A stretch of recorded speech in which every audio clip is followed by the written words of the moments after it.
I think I just need some time to focus on myself. Hope you understand."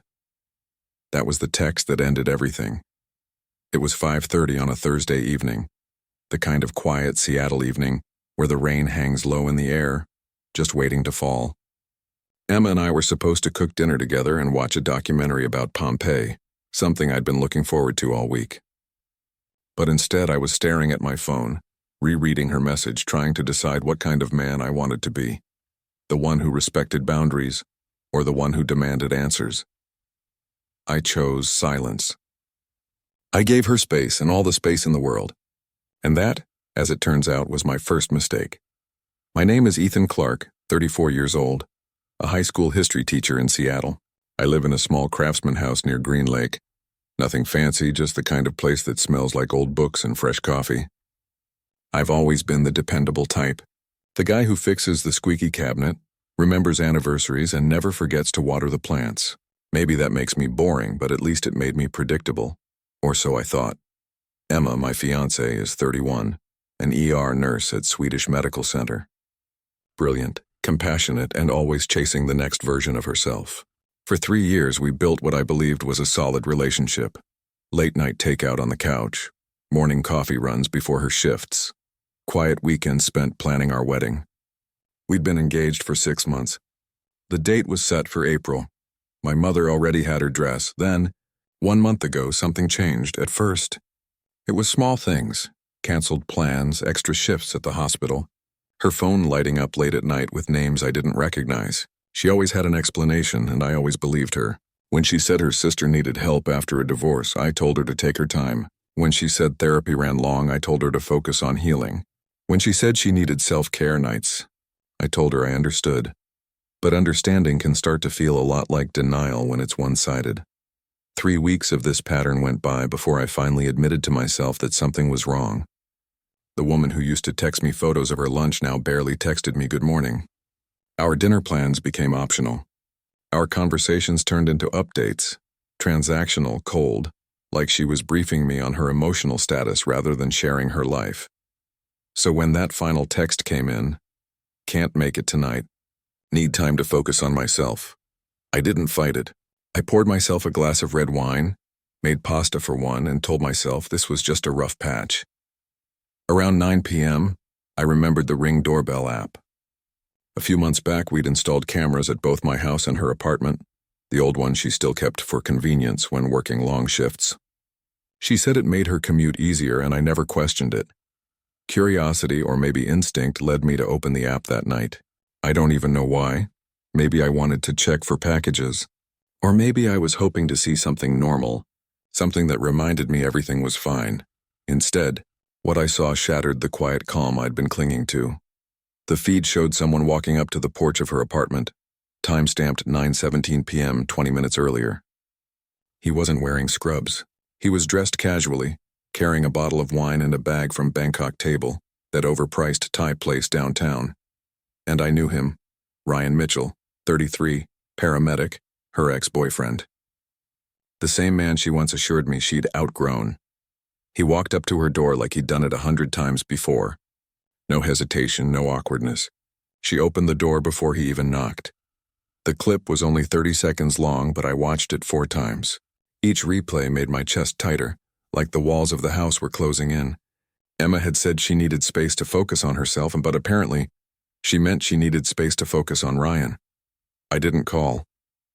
I didn't drive over there or make a scene. Instead, I just sat in the half-dark, the TV flickering silently across the room, my glass of wine untouched on the table. I thought about how calm her voice always was when she said she needed time. How reasonable she had made her distance sound. She hadn't just lied, she had made me feel guilty for noticing, and that's what cut the deepest. If she had wanted to leave, she could have left. If she had wanted Ryan, she could have said so. But she wanted both, the security of my love and the thrill of someone new. That night, I realized the person I was about to marry wasn't who I thought she was. Emma didn't need space to find herself. She needed space to replace me. I sat there until the rain finally started outside, slow and steady against the window, thinking about one thing. If she wanted space, I was about to give her more of it than she could ever imagine. By the next morning, I had made my decision. I called the wedding venue, the Fairmont Olympic Hotel, and told them I needed to cancel our April booking. The deposit? $8,000 non-refundable. Worth every penny. I wasn't going to marry someone who was quietly auditioning her replacement while wearing my engagement ring. I then contacted the florist, the caterer, and the photographer, redirecting their services. I even arranged a delivery of 24 white lilies to her apartment, with a note. Since you need space to focus on yourself, here's the rest of your life to figure it out. Friday arrived, and I left Seattle for the Oregon coast, no phone. No messages, just the ocean and a bottle of wine for company. For the first time in months, I felt a sense of relief, a quiet victory in solitude. By Sunday evening, my phone lit up with calls and texts. 15 missed calls, 30 messages from Emma. Her tone oscillated between panic and indignation. It's not what you think. We're just friends. You invaded my privacy. I ignored all of it. Curiosity, however, got the better of me. Emma's ex, Ryan, had posted on Instagram a wine glass, the distinctive blue backsplash of her apartment reflected in the counter 6 hours ago. The caption? A casual nod to closure that the world could see. My heart sank. It wasn't a private dinner or a work discussion. It was public, and it proved everything I feared. Yet even amidst betrayal, I reminded myself, the real evidence is what matters, not her stories. Monday morning brought another wave of disbelief. I woke to see Emma at my front porch via the Ring camera, Scrubs exhausted, pleading. She demanded a conversation, trying to gaslight me with claims of professional networking and emotional support for a friend in need.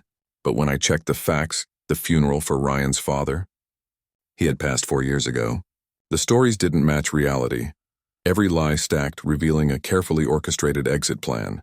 Emma wasn't just emotionally unfaithful. She was strategically planning her departure, ensuring her safety net while positioning herself for a better job and a relationship with Ryan. The thought made my stomach churn, but also steeled me. I didn't need drama. I needed boundaries. By that evening, I accessed our shared iPad, yes, a small breach, but one fueled by survival. There, in her drafts, were emails outlining her intentions, professional leverage, romantic maneuvering, and a transition plan that involved me only as a placeholder. My mind reeled. Every text, every excuse, every late-night cancellation suddenly made sense. She didn't cheat physically. She cheated with priorities, manipulation, and calculated deception. I responded once, a single message. Cold and measured. You did not cheat with your body. Emma, you cheated with your priorities. Then I blocked her number, removed her from shared accounts, and started reclaiming my life. Over the next weeks, I rebuilt myself. I poured wine and read books, signed up for woodworking classes, reconnected with friends. The legal process followed. The malicious mischief charge for keying my Subaru came through. Restitution paid, justice served. Emma tried spinning the story, but facts are stubborn. They don't bend for charm or gaslighting. It was during this period of solitude that I met Riley Thompson, a literature professor. Simple, grounded, and present. Unlike Emma, she wanted to be there. Dinner plans, grading papers, discussing poetry. She respected life, and I respected her. It felt revolutionary, really, to share moments with someone whose presence wasn't conditional on distraction or deceit. I even sold Emma's engagement ring, commissioning a brass globe paperweight with my classroom coordinates engraved. A daily reminder that life rewards honesty and clarity. The world is unpredictable, yes, but you can navigate it with your eyes wide open. Emma and Ryan eventually moved to Boise, only for their pattern to repeat. His termination for inappropriate workplace conduct proving that toxic cycles have a way of surfacing. Meanwhile, I embraced a life of intention, one where trust and respect were non-negotiable. By the time I returned from Costa Rica after a solo honeymoon, I realized something crucial. Freedom from manipulation is more fulfilling than any engagement ring, wedding, or relationship built on falsehoods. I had given her space, and she had used it to reveal her true self. My lesson? Trust evidence over stories, intuition over words, and courage over comfort. And now, every evening when I sit with Riley, planning lessons, laughing over wine, or simply enjoying silence, I am reminded, presence, authenticity, and genuine care. Those are the relationships worth investing in. Sometimes the best revenge isn't confrontation. It's living well without the people who taught you how to settle. Weeks passed and life began to settle into a rhythm I hadn't known in years. No frantic texts, no last-minute cancellations, no whispered justifications. Just clarity, and it was liberating. I spent mornings grading essays, afternoons hiking along Green Lake, and evenings cooking elaborate dinners, one alone but intentionally, without the gnawing anxiety of wondering if my partner was hiding something behind a smile. Legal matters wrapped up swiftly. Madison, now fully exposed as Emma's counterpart in this story, pleaded guilty to malicious mischief for keying my Subaru, paying $730 in restitution. The police had the footage, the timeline, and the evidence of her calculated exit plan. Attempts to spin her actions as emotional distress fell flat. The premeditation was clear. Justice, in a small but significant way, had been served. Social media and friends confirmed the pattern too. Ryan, her ex, was eventually fired from the private clinic for multiple inappropriate relationships with staff. Madison Emma's carefully constructed exit strategy crumbled under scrutiny. Proof that manipulation, no matter how well executed, leaves traces. Meanwhile, I began to rebuild my narrative. The story I told myself, the story I shared with those I trusted, and the story I would never allow anyone else to manipulate again. During this time, Riley Thompson became a constant. She was present, supportive, and genuinely invested in shared experiences. Whether that meant planning a unit on World War I poetry, cooking together, or simply reading in companionable silence. Her steadiness was a stark contrast to the unpredictability of my past relationship, and it gave me the space to rediscover myself without guilt or pressure. One symbolic act encapsulated everything I had learned. I sold Madison's engagement ring and commissioned a brass globe paperweight with my classroom coordinates engraved. It sat on my desk daily, a reminder that the world is vast. Life is unpredictable, but clarity, honesty, and self-respect remain constants worth protecting.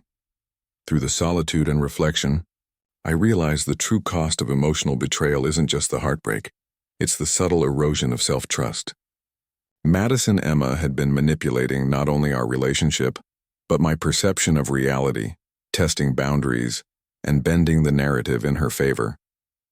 By reclaiming my autonomy and refusing to engage with deceit, I regained control of my life. Costa Rica became more than a vacation. It was a solo honeymoon with myself. Days were spent hiking volcanoes, reading and meditating by the ocean. Nights were quiet, contemplative, and restorative. I met new people, including fellow travelers and locals who reminded me that life continues beautifully when you step away from drama. Most importantly, I met Riley, not in a flurry of passion or chaos, but organically, naturally, and without pretense. Reflecting on the experience, the lessons crystallized. Boundaries are essential. Intuition is vital and honesty isn't optional. The people you let into your life must respect your time, your presence, and your emotional reality. Madison Emma's manipulations could not take root once I chose evidence over excuses, calm over confrontation, and action over reactive emotion. Today, my life is richer, simpler, and infinitely more peaceful. I continue teaching, creating, exploring, and investing in relationships that matter, those built on mutual respect, shared values, and genuine care. And sometimes, late at night, I look at that brass globe paperweight, smile at the irony, and whisper, "Freedom is the best kind of revenge." The story doesn't just end with a breakup or a legal case.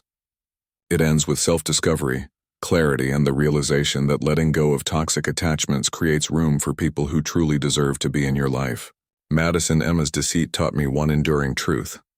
Being alone is infinitely better than being with someone who makes you feel alone. So when I sit with Riley, planning lessons, sharing a glass of wine, or laughing over trivial things, I am reminded that presence, authenticity, and genuine care are rare but invaluable. The world is unpredictable, but living on your own terms, honestly, boldly, and without compromise embers a victory no one can take away.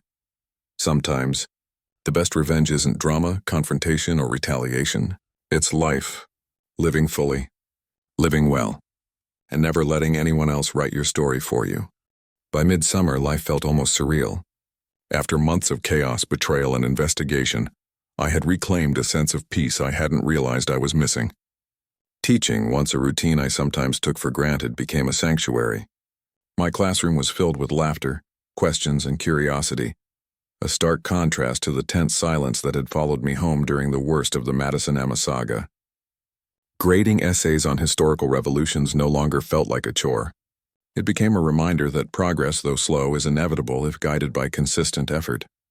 Socially, I began reconnecting with friends I had distanced myself from during the emotional whirlwind.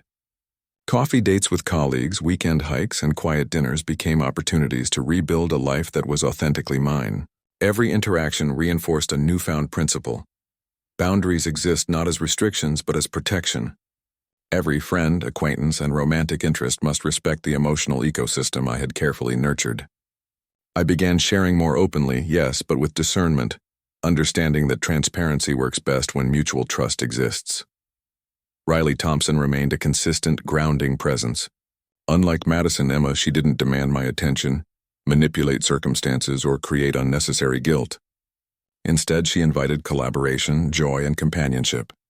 Together, we experimented with cooking elaborate meals, discussed literary classics over coffee, and even created lesson plans for World War I poetry that were both engaging and insightful. The contrast between the instability of my past relationship and the steady partnership I was now cultivating could not have been more striking. The brass globe paperweight on my desk became a symbol of this transformation. Every glance reminded me that control over one's narrative isn't just a concept. It's a tangible daily practice. Freedom, autonomy, and clarity aren't just rewards for leaving toxic situations. They are prerequisites for sustainable happiness. When Madison-Emma's manipulations were at their peak, I had felt powerless, confused, and manipulated. Now, empowered by knowledge and action, I realized that life could be lived fully without compromise to personal integrity. Legally, the aftermath remained a quiet victory. Madison-Emma's malicious mischief charge closed formally, restitution paid, and her attempts to rationalize her actions as emotional stress were dismissed. Ryan's termination at his new clinic also served as a cautionary reminder. Deceit and opportunism may succeed briefly, but patterns of misconduct eventually surface. It reinforced my belief that integrity, patience, and evidence-based judgment are more powerful than reactive anger or revenge fantasies. Travel became a form of therapy. Weeks after the initial confrontation, I booked a solo trip to the Oregon coast, driving along the winding highways with nothing but music, thoughts, and the open road. Waves crashed rhythmically against cliffs, wind-swept beaches offered solitude, and the sunset painted the sky in vivid reds and oranges, a living metaphor for renewal. For the first time in years, I felt untethered from the burden of someone else's deception, able to breathe without guilt or doubt. Riley and I later visited Costa Rica together, not as a replacement of past love, but as a shared adventure rooted in choice and authenticity.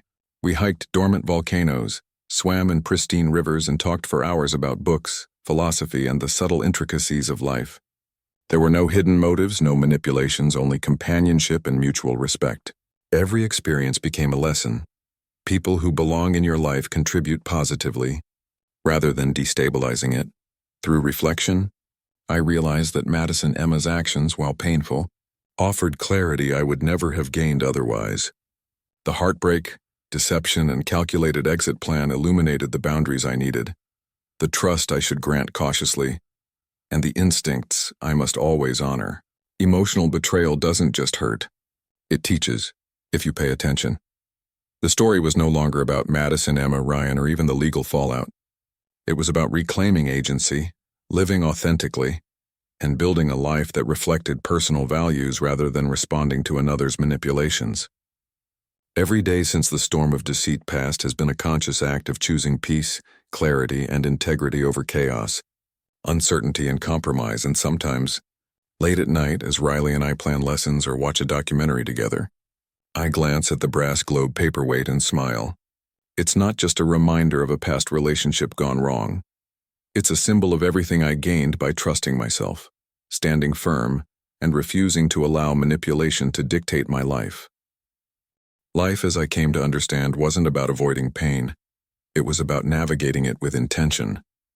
After the Oregon coast trip and the Costa Rica adventure with Riley, I realized that clarity comes from action, not rumination. Each decision I made since discovering Madison or Emma's betrayal was deliberate. canceling the wedding, reclaiming shared accounts, redirecting my energy toward teaching, friendships, and self-growth. I had moved from a reactive state to a proactive life, one where boundaries weren't negotiable and trust had to be earned. In my classroom, I noticed subtle shifts in perspective. Students unknowingly were teaching me lessons in resilience, empathy, and patience. Their struggles, their triumphs mirrored my own emotional journey, reminding me that human complexity is inevitable, but so is growth when faced with adversity. Lesson planning became less about structure and more about storytelling, conveying historical lessons not just as facts, but as human experiences shaped by choices, ethics, and consequences. The white lilies on my desk, symbolic of rebirth, silently punctuated every class, every interaction, every essay I graded. Riley and I gradually developed rituals that reinforced our connection without suffocating it. Weekend morning coffees turned into long conversations about books, philosophy, and small joys. We cooked meals together, experimented with recipes, and often shared quiet moments reading or simply listening to music. It was in these ordinary routines that I discovered the extraordinary. Companionship rooted in respect, transparency, and shared joy, not obligation or guilt. Unlike the manipulations of the past, there were no games, no hidden agendas. Everything was intentional, authentic, and free of pretense. I also focused on personal growth in ways I had ignored during the chaos with Madison Emma. Woodworking became a meditative practice. Each cut, sand, and polish required focus and patience. Writing journals at sunrise helped me process lingering emotions, converting confusion and hurt into insights about trust, intuition, and resilience. I learned that emotional trauma doesn't vanish overnight, but with careful attention it can transform into wisdom and strength. Every action I took was a deliberate affirmation. My life belongs to me, my choices matter, and my instincts are worth trusting. The legal aftermath of Madison Emma's actions, though resolved, served as a cautionary tale. The malicious mischief, the restitution, and the courtroom conversations reminded me that accountability matters, even when deception is cloaked in plausibility. Meanwhile, Ryan's termination from the clinic revealed the transient nature of opportunism and manipulation. It reaffirmed my belief that integrity isn't just morally correct, it is practically protective. Aligning with honesty and self-respect ensures that life's storms, though inevitable, don't erode your core. Months later, reflecting on the sequence of events, I realized the narrative had shifted entirely. Madison Emma's exit had been dramatic and painful, but it clarified who belonged in my life. Riley wasn't a replacement. She was a reflection of what I needed, a partner who nurtured growth, valued authenticity, and respected emotional boundaries. The brass globe paperweight remained a daily reminder of the past, yet it no longer represented loss. It symbolized wisdom earned, clarity gained, and the deliberate choice to prioritize self-respect over relational convenience. Evenings now were quiet, peaceful, and full of choice.